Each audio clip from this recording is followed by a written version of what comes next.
Today we're gonna demo a squashed box or vessel or melted vessel.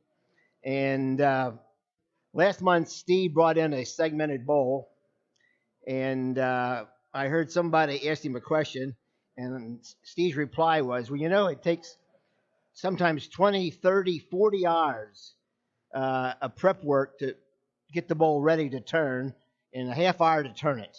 Well, these are going to fit in that category right here. Uh, this was I first saw these in 1980 at Summer Fair in Cincinnati, and they caught my eye for two reasons. First of all of them were about this size and all made of pretty much exotic wood, which I was getting into right then. And secondly, all of them were $1,000 on up. And that year, I bought a new Toyota Corolla hatchback for $7,000. So they were expensive. But the guy came back for several years after that, so he must have sold something.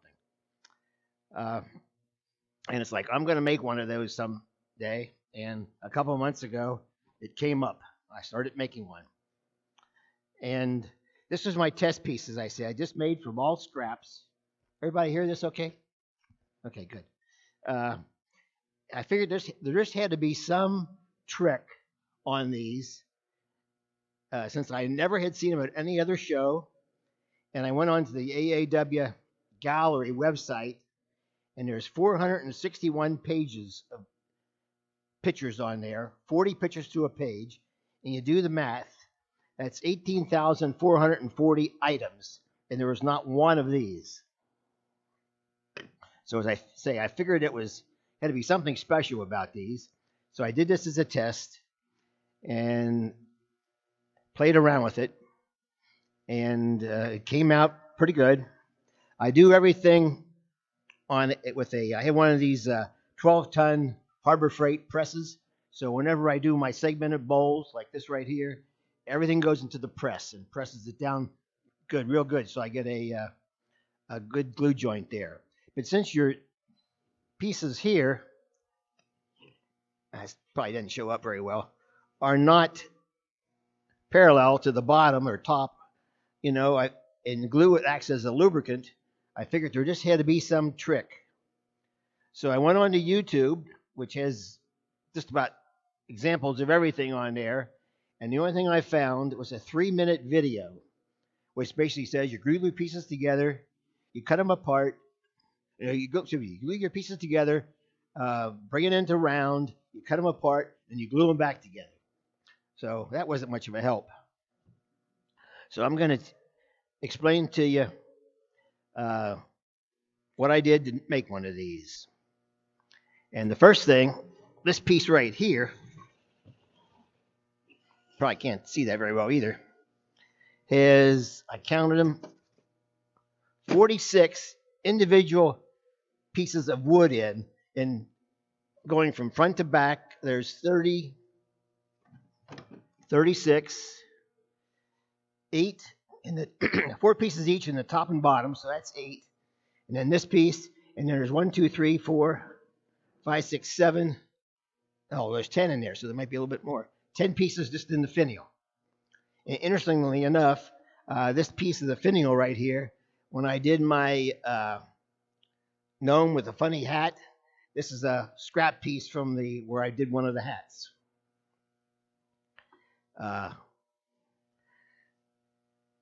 So the first thing to do is just glue all these pieces together from front to back. And I say 36 pieces there. And you get a mess with all the glue squeezed out. So you got to after you get these all glued together, and I found that since I use a lot of glue on here, and you're gluing veneers, and that's about 3/8 inch. A lot of these pieces are 3/8 inch. The glue causes the wood to curl. So you really have it clamp it good. You do a couple of them, then you clamp it, do a couple more, and you clamp it, do a couple more, and you clamp it. So that takes a while just in doing that. And all the glue squeezed out, you get a mess. So after you get everything all dry, You put it on your lathe and you just bring it into round and then true off the top and bottom. And after you bring it into round, you can decide what type of shape you want to do it. This is pretty much straight up and down. I'm doing the next one that has a curve in it this way.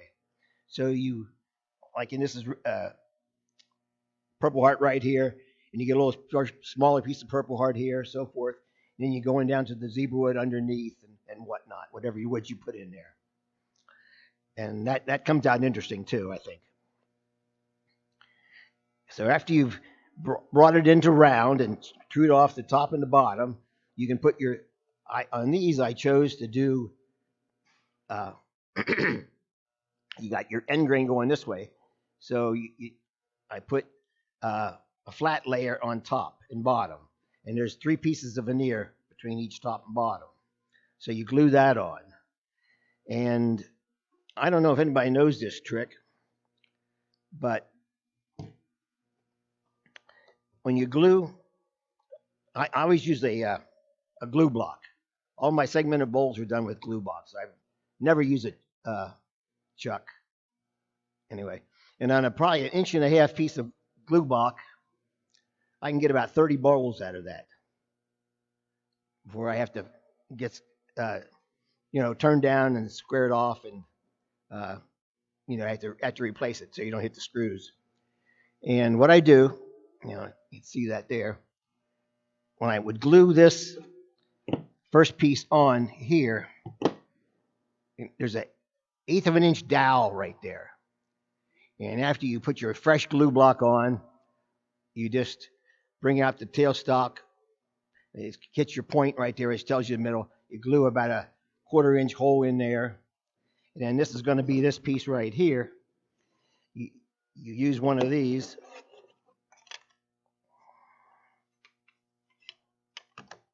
And find your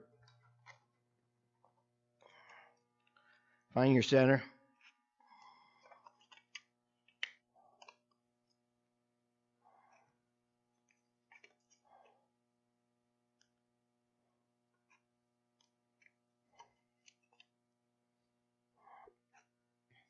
And you do both sides.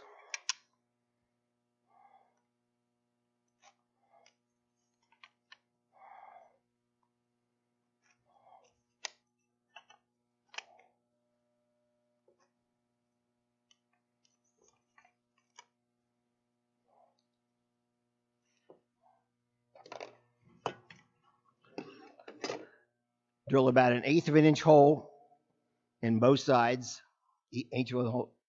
About an 1/8 inch deep. 1/8 inch hole, 1/8 inch deep. And then you just slap your glue on there. I would have just taken the bandsaw and rounded that. And then slap it on here. So you got to have it centered. And then you've got your mark in here from where you've brought it into round.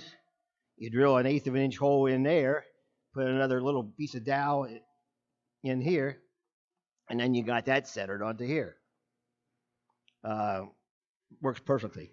When you do a glue, if you use a glue block, make sure you use a good sturdy wood, oak, maple. You don't want to use a scrap piece of pine or red cedar. Ask me how I know that. I've off of these glue blocks, I've turned, I think, 24 inch long lamps, 10 inches in diameter. They stay on. You just make sure you use plenty of glue.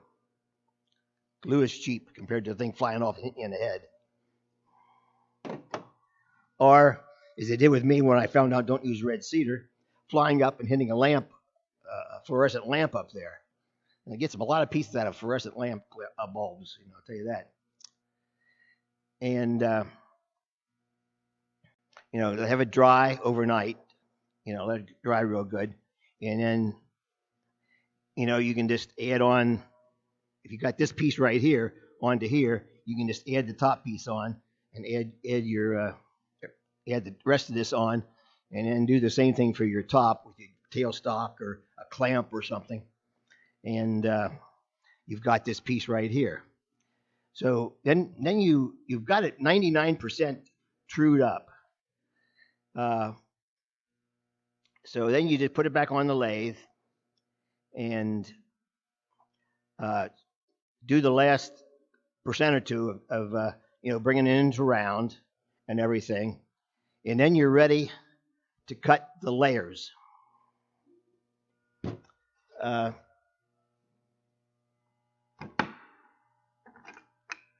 You need a bandsaw. On one this size, you can cut on a 6-inch bandsaw. On the big one here, you need a 12-inch throat.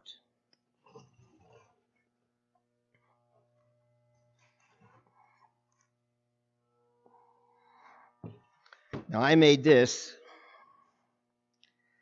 You're not supposed to, this is all nice and round, so you're not supposed to run a round thing through the bandsaw.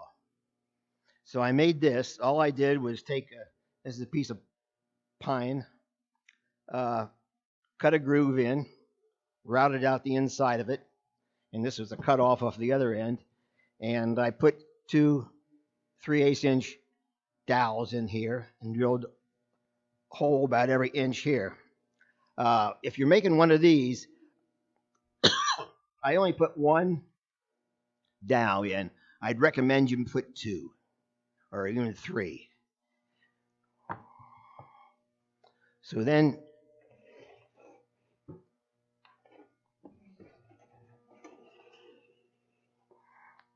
this is going to be a little different shape right here. You've got this, and it's not going to hold together for me. But so you put this wherever it needs to be. Take a bunch of scraps.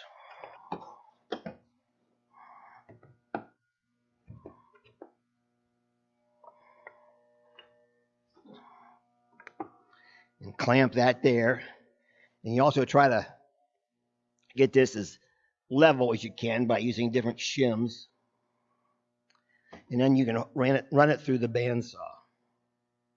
You can see this has got some wiggle in it now. That's why I tell you to put a couple extra dowels in there to do that. And you just keep on moving this up, and cut the next layer. And as you can see, you get just put all sorts of waves in there.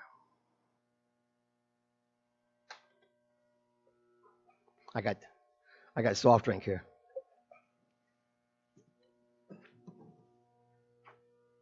I don't usually talk to myself in the shop, so my voice gives out. And can you see the various waves? And see over here, it's probably about 3 inches, 7/8 inch thick. And see how narrow that is, right there. And when you cut them apart, number them so you can find out. You can put them together and not go crazy. As they just move this up, I have this so I can clearance for one at a time, then cut it off and then move it up to the next one. And hold it any way you can to do your cut. The blade I used on my bandsaw was a 1/4 inch, I think 6 or 8 tooth to inch blade. And it worked fine. It went right through real easy.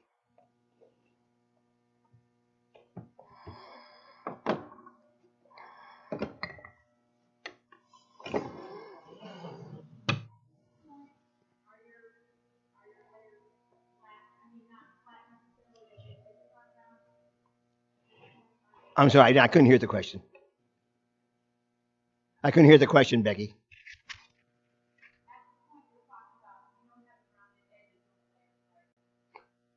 Not the curved. I mean, I have got this piece into round. Okay. She said, are these rounded pieces when I run it there, when I run it on the bandsaw? No, it's just a round cylinder, just like this. Or if I decide to do this curve, like I was telling about, it would have that in. It pretty much is its final shape.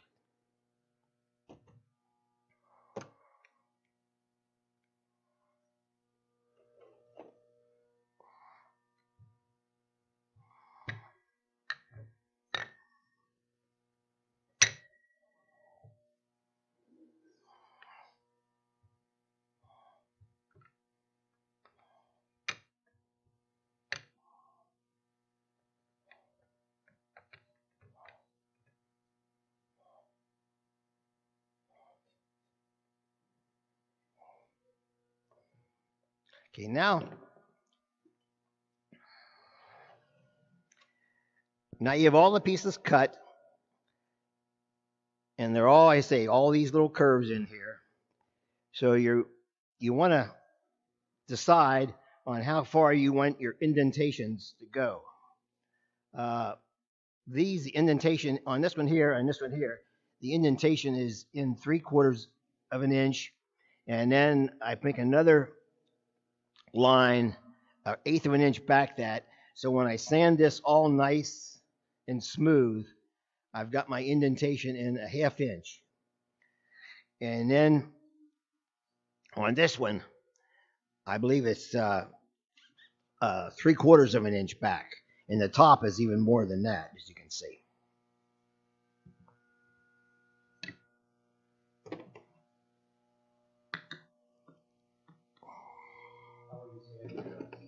Let me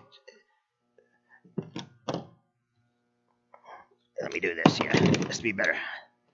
Now, this you have you have imagine this hole is not here. So to make your marks where you want to grind it off, you have a solid piece of wood here. You just take your one of these and buy a good one that has the screw right here, so it's not slipping like the one we used in plane geometry in high school. You had a hold right here, so it didn't slip when you did your angles and whatnot. Get one, spend a few dollars more, and get one that has a screw right here to keep your from slipping. And say I want to go back 3/8 of an inch, and this grind is not on here yet. So you just set this so that you're back. Well, first of all, you want to find your center, since you don't have this hole right here. So you can pretty much do it just by looking at it, and have this so it's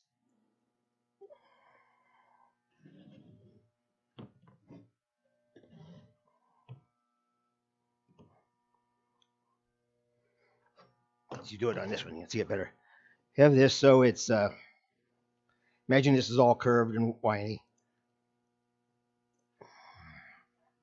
And just eyeball it in. So just think what you think is the center, and look here and go here and go here and go here. And then, adjust accordingly, move this over, back, whatever, and draw a circle. And then I went back and did another circle, 1/8 of an inch back of that. And then I went back and did another circle, about 1/4 of an inch to 3/8 inch back in that. And that's where I'm going to cut out my inside.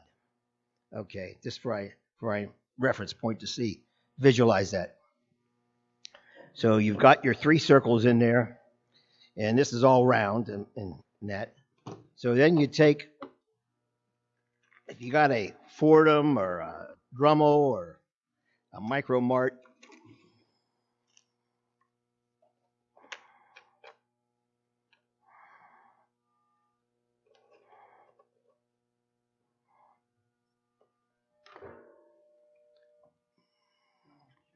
yeah, you use one of these and just grind away. Takes a while. And especially when you're doing the exotics, which are very hard. And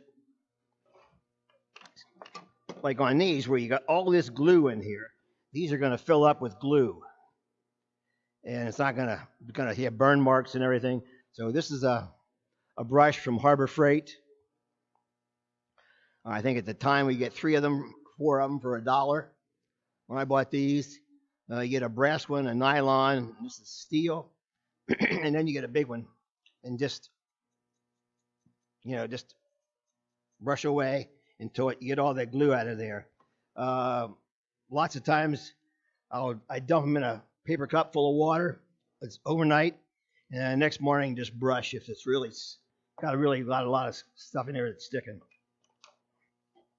Same with these, just brush till it all comes out. It pretty much does. You get about 95% of it. Pass it around. Pass one of them around. What the yeah. And you can get those at Woodcraft or any of the wood carving places.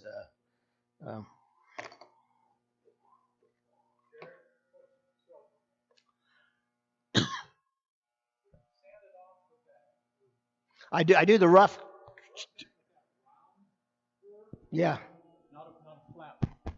Well, I use both. Okay, the question is whether he uses, right now we're like looking the at a round round best. burr or flat, but you're saying you use the round. Yeah. Well, Okay. I like the round one, do it the best. That doesn't look very aggressive either. So Please? it doesn't look real aggressive. Oh, it is. Yeah.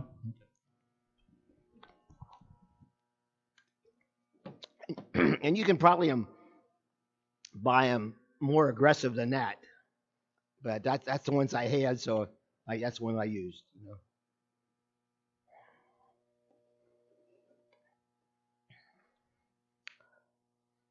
So then I just take my Fordham or Dremel or Micro Mart thing and just round it back to my 3/8 inch or 1/2 inch mark, whichever I want. And you really get a horrible looking thing to start. And then after I get them all done, I'll take one of these. I have a Porter Cable pad sanders. I am going to use this. And I just take and, like that, put 100 grit in, 120, and go back to my second line. That's 1/8 of an inch back.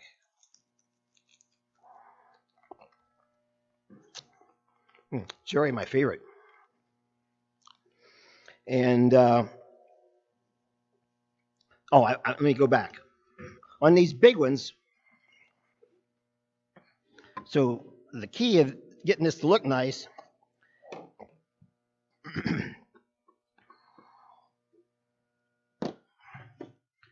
is to have these all lined up. And as I say, you're putting glue on there, and you're at have all sorts of angles. So when you put pressure on there in the press or clamps, whatever you use, it's going to tend to slide. So what I did, this was all solid here now, remember, and I went out from my center point, and depending on the size you got up here, I think on this I went out 1 1/4 inches, and I put 4 holes all from top to bottom.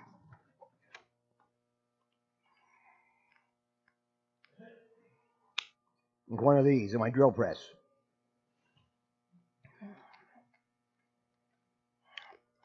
And then that's before I cut it apart. You put your holes in before you cut it apart.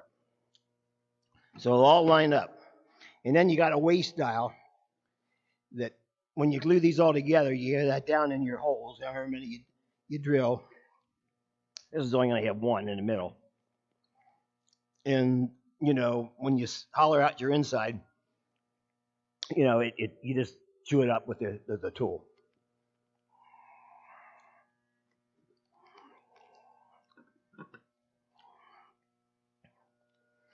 Have you any questions so far? No? Okay.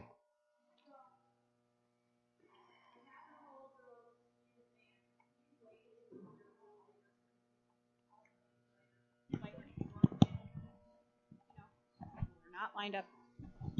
If you drill the holes later for the dowel, after you cut it apart? Could you? Yeah, that would not be good. You drill it before before you start to cut it apart. Okay. That way you're sure that they're going to match up where you want them. And I recommend you do that because, otherwise you're going to have these things slipping and sliding when you put your glue on and you put it under pressure.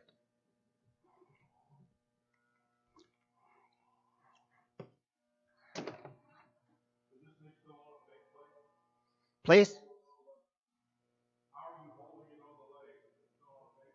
It's on the faceplate till I'm done with it. Basically, I cut it off.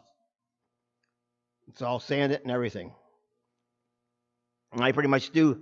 When I cut it off the faceplate, my segmented bowls are pretty much done, except for any embellishment that I have on the outside.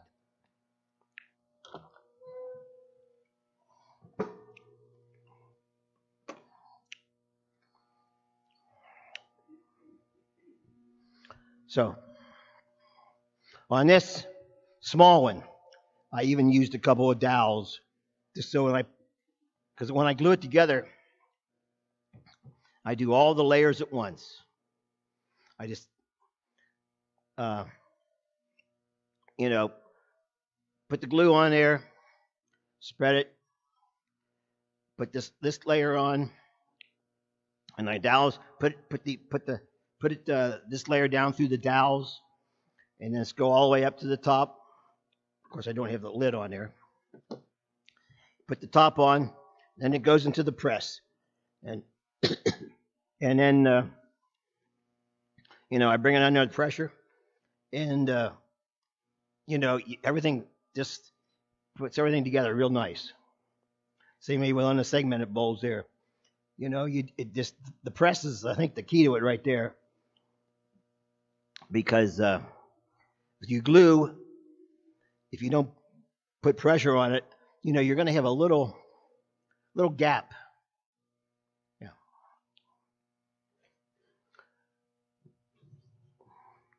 Okay, so go back to this. We got this roughed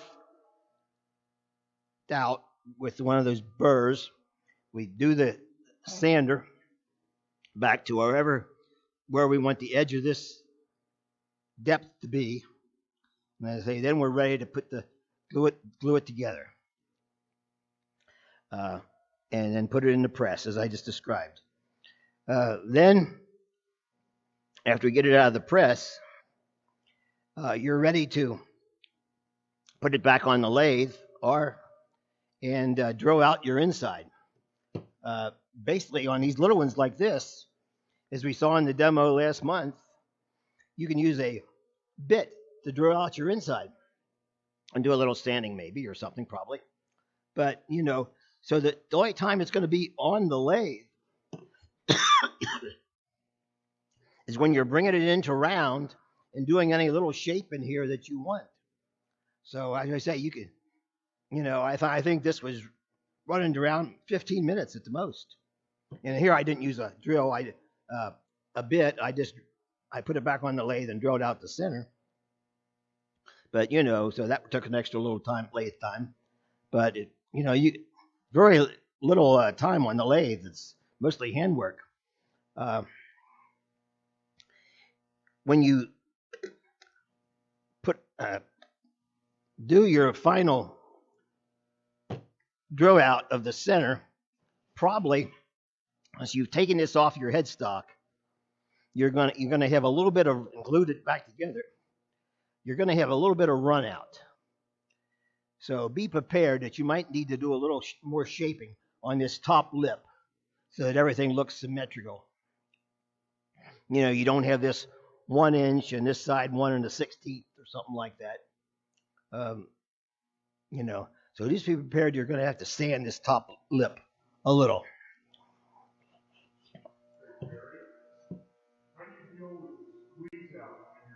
That's the next step. Okay.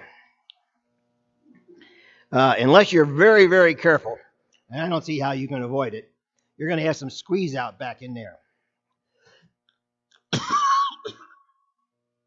And everybody loves to sand. right? Well, there's two ways to take care of that squeeze out. Make a wedge of some sort and just wrap sandpaper around there, and to make your wedge, this wedge needs to be thinner, and you can sand it out, Or the other way to do that,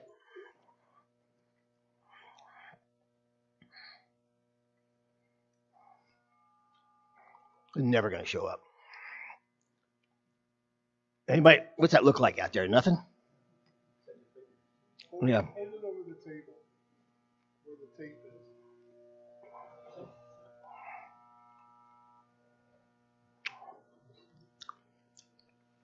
Anyway, if you went to the dentist and saw this up close, you said, that's what he drilled in my teeth with.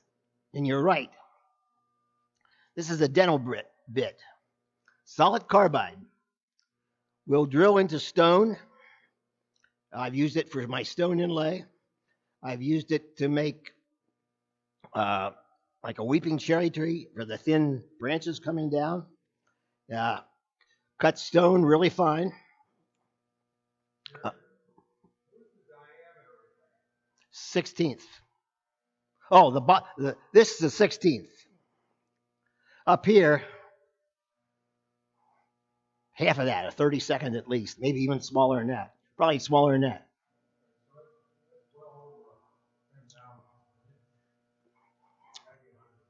Yeah. Anyway, I think I bought 500 of these when I was doing my stone inlay. And I have these. Anybody who wants to use these, I brought some in. I will sell them 6 for $5.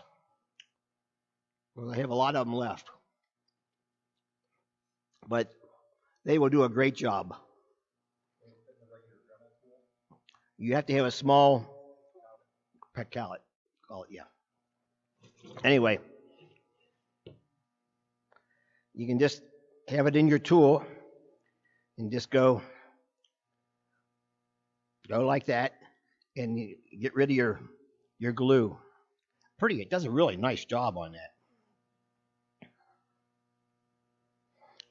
Say,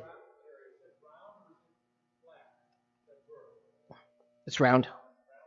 Yeah. Yeah. Yeah. It does. It will gum up, and you just let it dry, and then just break it off. When I did my stone inlay, I regarded these as kind of like sandpaper. As I say, I bought 500 of them from my dentist, and got a good price. Let's put it that way. When you buy 500. When I did the shows, I bought everything in bulk. 5,000 screws.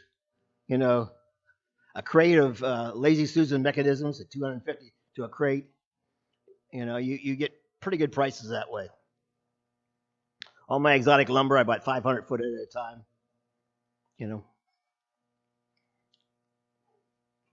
But these, and then one of the ones that I have,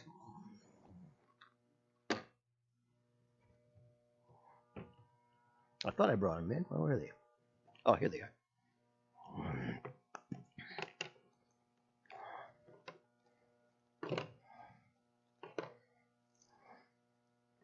You won't be able to see these either.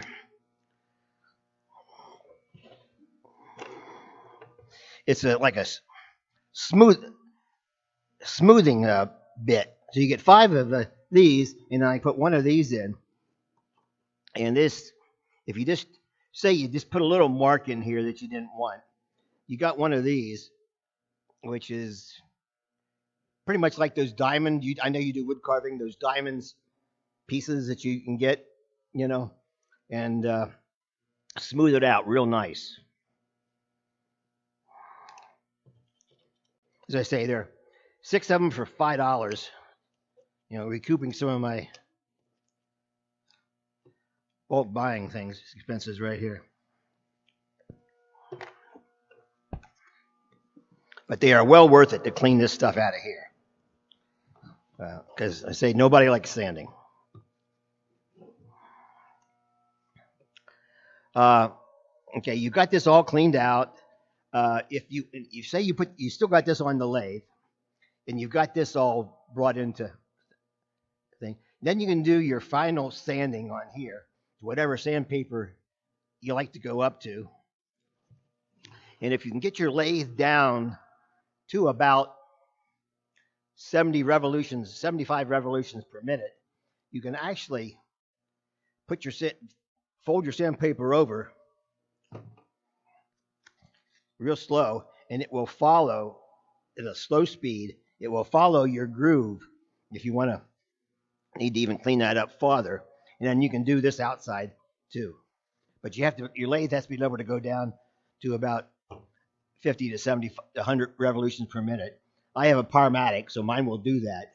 But I know on a couple other lathes, I think the best you can do is a couple hundred revolutions per minute. So then you have to do it all by hand.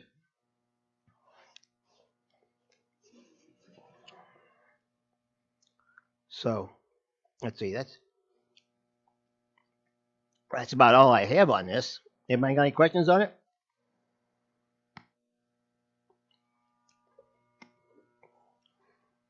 If you're going to have a top, you can make your top just like you would. Let's see, I got my down about 3/16 where it fits in there.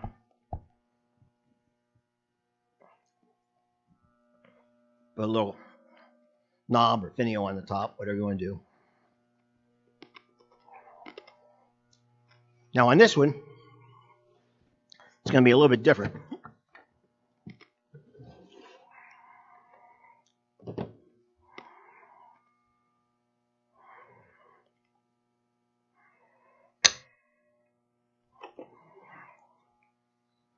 And I was just playing on these.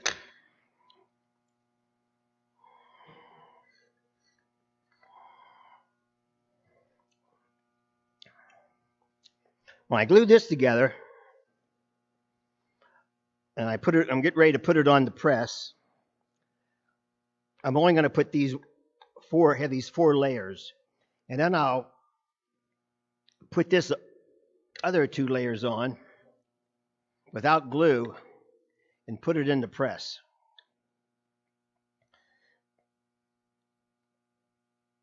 And then I'll take it off, and I'm going to hollow this out. And then I'm going to glue this back layer on. And I'm going to hollow out however what I do here. But notice I've cut out part of it over here. This is going to not cover very much on top, so I don't have to really do too much hollowing there. Okay. And then I just playing around, something different. When I was doing the shows, some of my batches were up to about 125, 150 pieces at a time at the same thing. And to make 1 or 2 is fun. To make 125, one after the other, is not. Trust me. So, well, I have to. I'm going to glue it eventually, but I have to hollow this out. So these have to be glued, but I can't have these on because I won't be able to hollow it out then.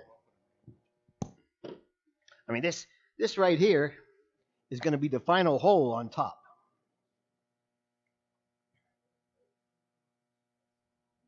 I'll bring this in next month. It'll be glued together, hopefully.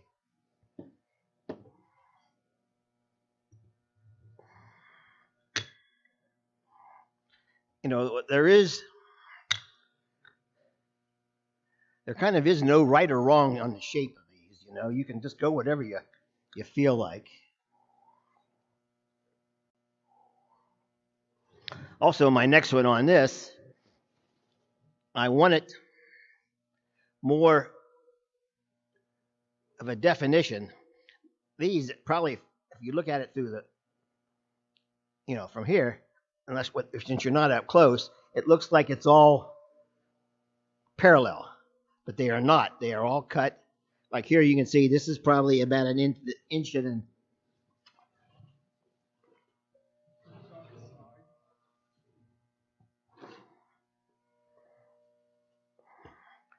this is probably about an inch and an eighth right here in thickness. But on the other side, it's like 3/4. So it curves through there. Here it might even be a little 5/8 inch maybe.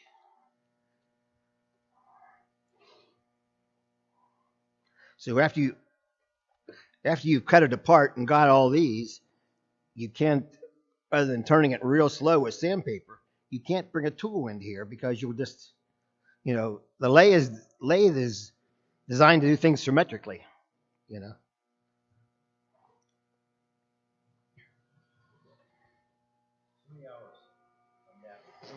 This one here? I don't keep track. I would. Yeah, maybe 30. I don't know. Please? Well, he never had any of this size. All his were small like this. Yeah.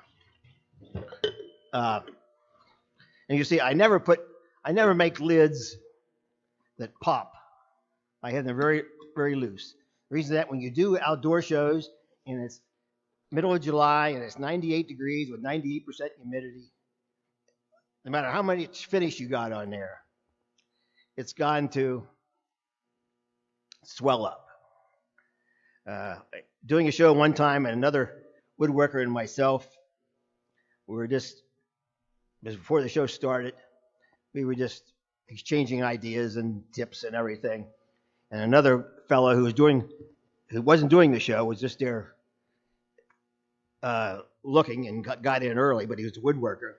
And he was criticizing both our works because, like, I had jewelry boxes. He said, "Oh, your drawer's got a little play in it." And I says, "Yeah, you have to have that in there. Otherwise it's going to swell up during the show and nobody's going to get it open." He says, "Oh, you guys are all wrong. The wood's not going to move like that." Well, he did his first outdoor show, bought a canopy and everything. He was telling us, "I got one doing my first outdoor show in a month or whatever it was, I forget." And the other guy was doing the same show that was with me, the other woodworker. And this was from we were all three of us were members of the Kentucky Craft and the Kentucky Guild of Artists and Crafters. And about a week or so after he did the show, we saw an ad that canopy for sale, used once. Okay, well, so I called my friend, and I says, "Hey, guess who's got a canopy for sale?" He says, "I know. He went to the show and he couldn't get one of his jewelry boxes open after about a half a day." So you always got to allow that stuff. Same way, you never want to do a show on the outside with cherry and sit anything on top of it. Just after a couple hours, you'll have a mark on the cherry. So the lid on that one, that whitish one, will just be basically a finial? The what? The lid for this one unfinished there Right here? will basically just be a little half-inch finial or No, something? it's going to have no finial at all. It's going to have a hole. What will the lid? Oh, it won't even have a lid. Won't even have a lid, no. It'll just be a hole. Yeah, just be a hole, just like this. I mean, basically, outside of some sanding and gluing it together and everything, it's done. Now I'll have to use these bits or something to, clean out the glue and do a little final touch-up sanding, hand sanding, pretty much. But it's pretty much done. If you don't have a press, you could use your lathe or a pillar drill press, I guess, right? I did the press. I'm sorry, I have a tough time hearing back here. If you don't have a press, You can use your lathe or a post drill press, right? I guess you could do the lathe. I'm just so used to using the press. I mean, it's just an automatic thing with me. When I got my press from Harbor Freight, it was a perpetual $99 sale. You know.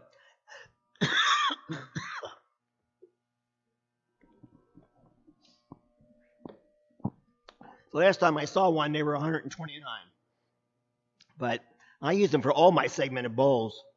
I'll do, like on this is segmented, and I'll get into this a little bit in a minute or two. But I cut all my segments, glue them into round, run them through the disc sander, and then I'll start to glue them up in the shape. And I do about 3 at a time. I'll put 3 of them on, have masking tape holding those 3 exactly where I want them so they don't slip from the glue. Put it in a press. Let it sit for about 45 minutes. They're not dry to turn or anything like that, but they're dry to put the next 3 layers on and just build it on up. How many layers I have. When I do one of my lamps, I forget. There's 15 layers on there, you know. Hey, Jerry, question. Since you cut these segments at an angle, Yeah.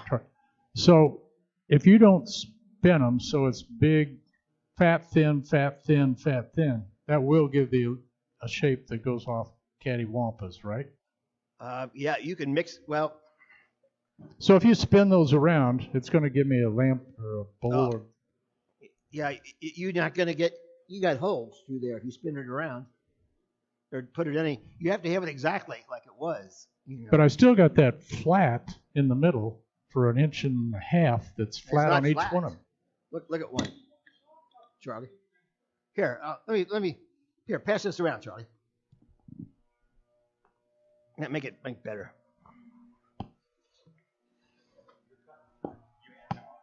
How do you when they're wet, when the glue is wet, how do you keep it from sliding down the angle? The dowels. The whole purpose of the dowels? That's the whole purpose of the dowels. Yeah. I mean, I put that in the press and I crank it down so, you can't crank it anymore. You'd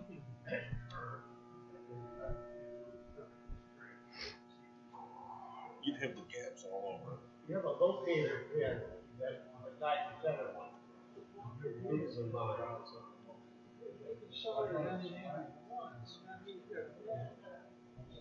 Yeah, but when you pass that around, you'll see. I mean, there's no flat on there at all.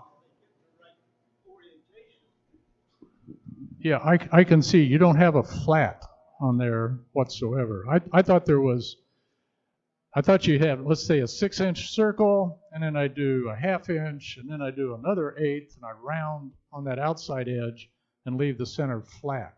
But you're not Can't going do that that when way. you run it through the bandsaw. You can cut it with any curve you want. Thin, I thick. just sliced it.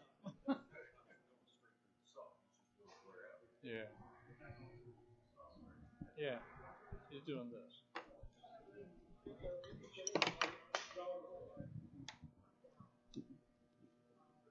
Yeah, So just to clarify, is the dowel. when Jerry is running those through the bandsaw, cutting off each slice, he doesn't go straight. It's not a cut. Now, if it was straight, you could just do it on the lathe. Just keep on doing parting cuts. But you do it, it's all curved. Yeah. That's why he's got the lamination so he can line them back up. Well, that helps. And if you do your dowels, and the laminations too, you do the dowel, you keep it right where you want it when you glue it and put pressure on it. And then the laminations you can see right away. I mean, pretty much, yeah. If you take a solid piece of wood, like from the walls, it's going to be a bear to line those up. The laminations make it a lot easier. Yeah. Well, I think that a solid piece would not be as showy. You start off, when you glue everything together, it's a solid block of wood that you saw through, correct? Yeah. But I mean, you just cut a piece out of a tree and run it through. Like say a piece, each pipe might be one back there. If you just run that through, you've got your graining there, but it you got your graining, but you don't get the show as you do right here. This is it, I think, right here with your show, where you and everybody come up before I pack this up at the end and just see all of the, see how that looks right there. I think that's what makes it. No, you just go.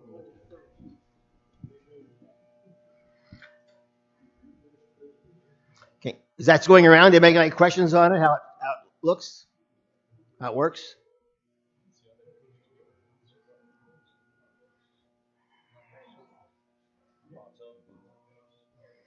It's a lot of grinding. I mean, grinding and sanding.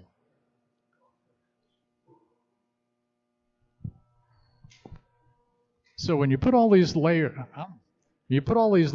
together, where is the glue making contact? It's certainly not at the center. I mean, with that curvy surface. The glue, what's holding all this one together? Yeah. Is that 1/4 inch or 3/8 inch wood? No, there are no dowels. The dowels are gone. The dowels are gone. Yeah. What's holding it together, all these layers together now, is that 3/8 inch or 1/4 inch, whatever you decide to leave, layer that you have not turned away in the middle of. Okay, so what Walt was saying is that the curved surface is put. So when I cut this one on the bandsaw, that next piece has got to mate with it. Yeah. You never sand the part you're going to cut out for your hole that you're going to hollow out. That never gets sanded. The only thing that gets sanded is the outer surface.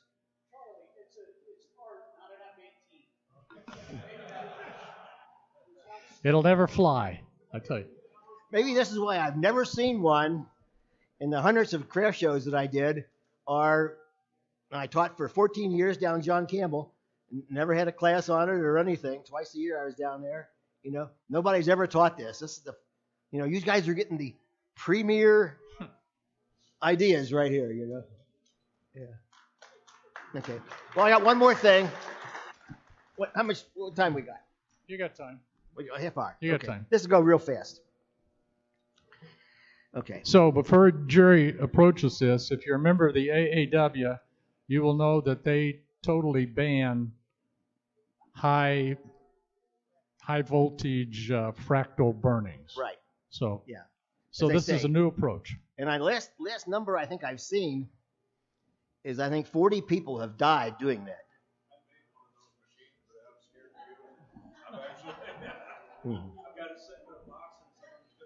Yeah. Well, let me.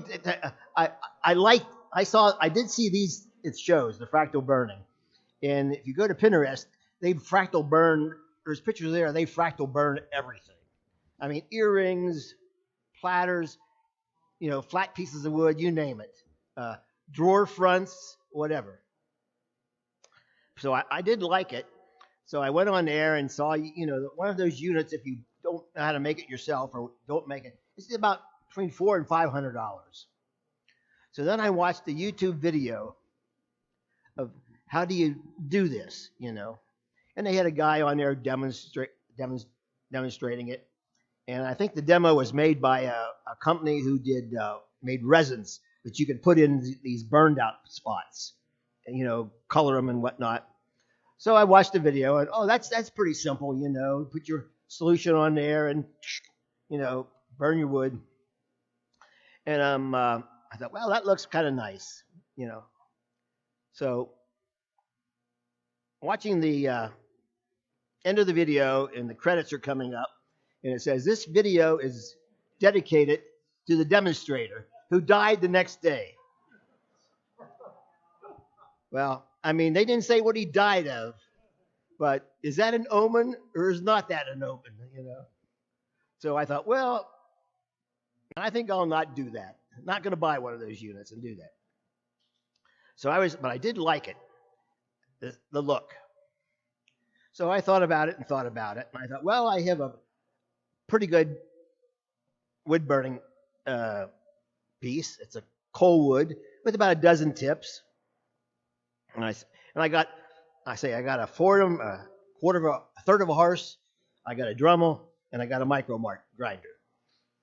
So what can I do with all those items? So this is what I come up with. Now I always do segmented bowls. So this is a piece of segmented cherry.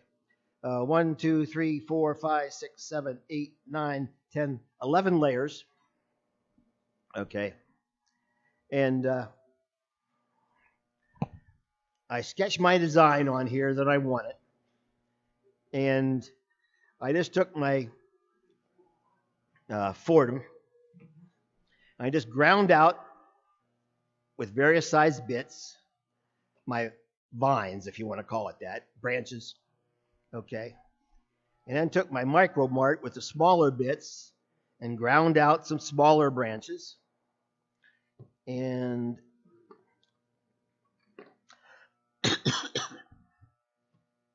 then I took my wood burner and I used these 3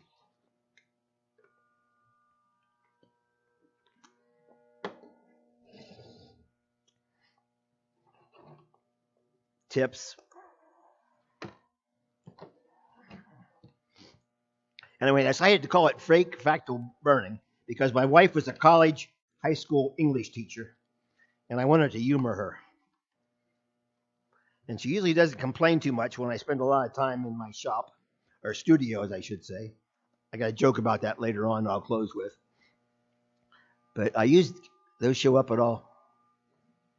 Okay. I'll use these 3 tips. And on the thicker part of the vine, I used this one. And it's a little ball, if you can't see that. And I just went there, and I didn't want anything real smooth. So and I have this at various sizes too. And I just burned my big vine. And some of my thinner ones. And then I used this too to do some spots in there, particularly the sides. And I got these in different sizes, these tips, rounded tips. And then I went up with some of my smaller rounded tips and did my thin branches. And then I put this one in, which is basically a spear point, and did the little pieces right here. Now my coal wood, the heat is adjustable. And the first one of these I tried was on a flat piece of basswood. And I was running at 9 and 10, which is, your hottest. And literally it just melted the wood away like a knife on hot butter. On the cherry, you have to leave it on there a little bit longer. And, I wore a leather glove to keep my fingers from getting hot, let's put it that way, uncomfortable. And there again, it takes a couple hours maybe to glue all this stuff together. Maybe an hour of turning and sanding. And it takes forever to do all this. But it was fun. And, you could put a lid on it or not, whatever you wanted to do. But just use your imagination.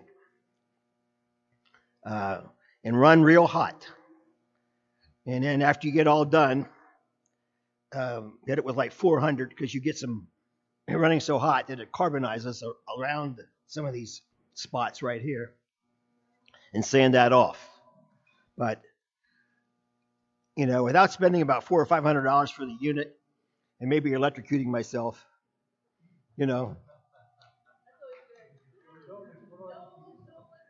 But yeah, I say the kicker was when the credits are rolling up, and this is dedicated to another fellow's name who died the next day. Yeah. So anyway, that's that, and it's pretty easy. I mean, it just takes a lot of time, but heck, you're retired. What the heck are you gonna do with it?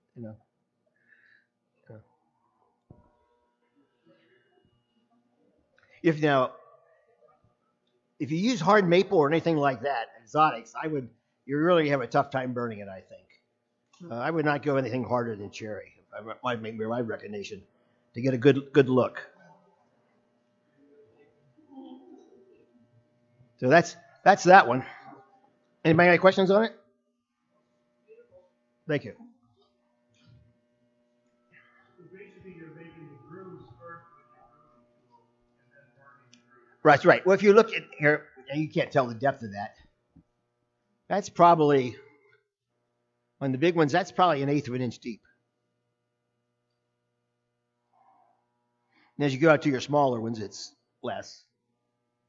There again, with my micro mart, I've got little bits that, or if you got if you get some of these, you can even use those to make your little parts.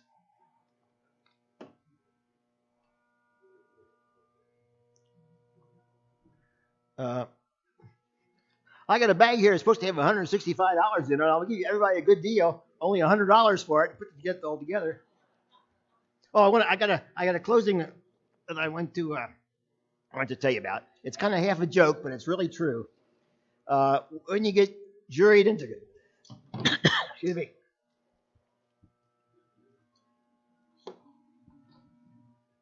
When you get juried into Kentucky Crafted, and I know Missouri has something here because Kentucky Crafted every year has a show with about 300 booths in, and they if they don't fill up with Kentucky Crafted people, they offer them to the Missouri as something. What is it called? Missouri? Anybody know Missouri? What? It's run by the state, a craft program thing. Anyway, they opened it up to Missouri people, and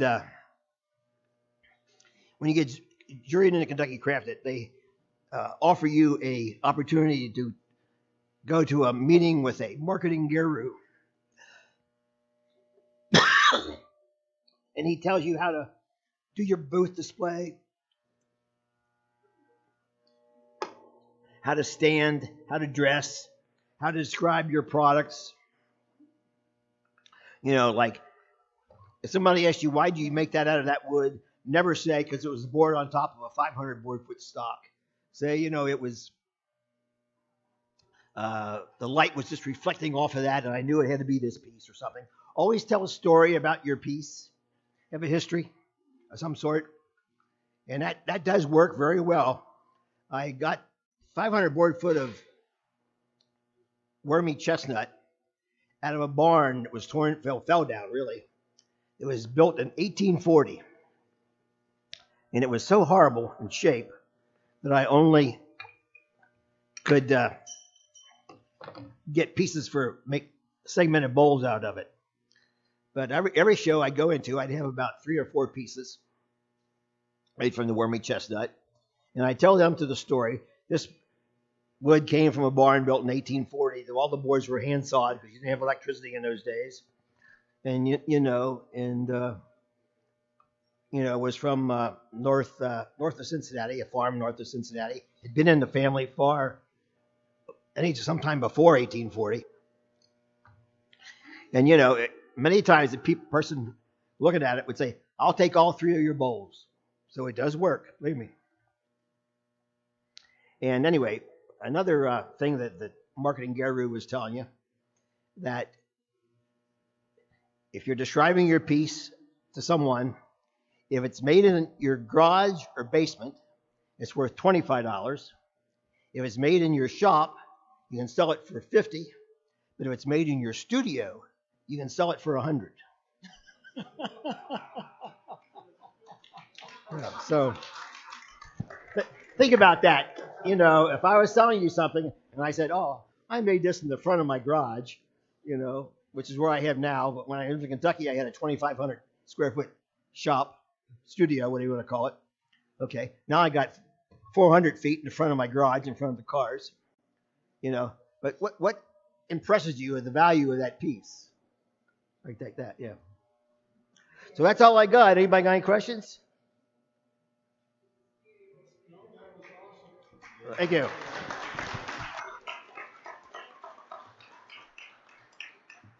Thank you, Jerry. Today's winner, Wayne, I apologize, but you didn't win this week. But Jerry won. So another round of applause for Jerry. Next month, the President's Challenge. I expect everybody to have at least one of those done by next month.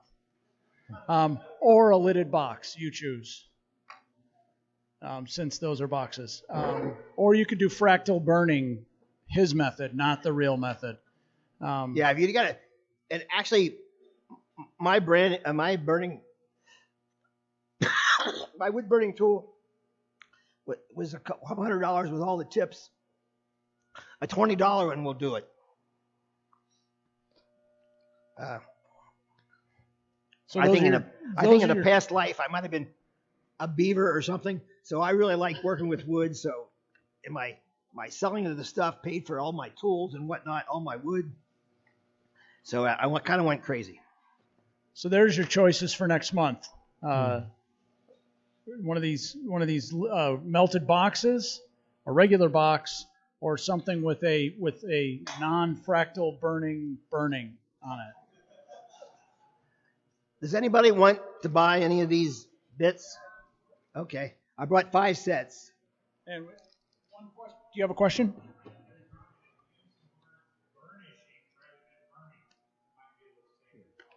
There you go. Oh, that's fine. I'm good now. I got another soft drink over Burnishing there, of the thing. I'll hit when I get home. So thank you very much. Have a great time and see you next month. Yeah.